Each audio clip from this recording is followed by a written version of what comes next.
Maithili express की शानदार प्रस्तुति।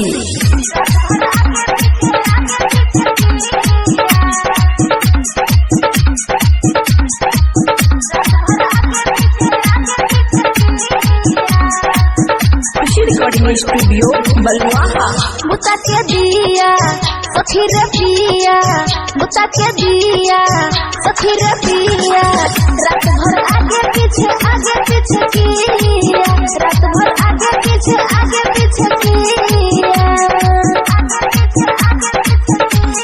मजा हमर जवानिया के लिया, मजा हमर जवानिया के लिया। बुता के दिया सखी रे पिया, बुता के दिया सखी रे पिया, रात भर आगे पीछे किया, रात भर आगे पीछे किया। डीजे घट बजवानी, डीजे घट बजवानी,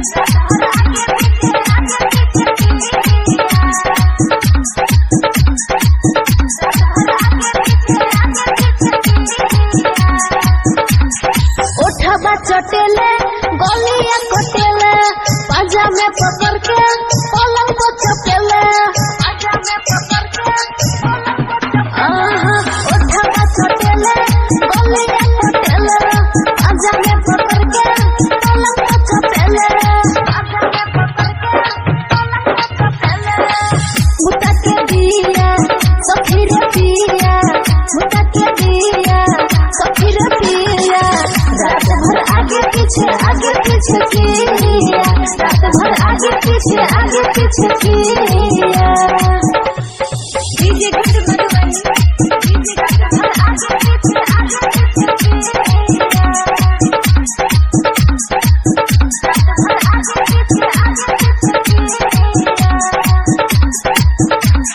देवेंद्र दिमागी लगल साया में दागी, मोरे छोड़ के गोइल दीपाली भागी, मोरे छोड़ के गोइल दीपाली भागी।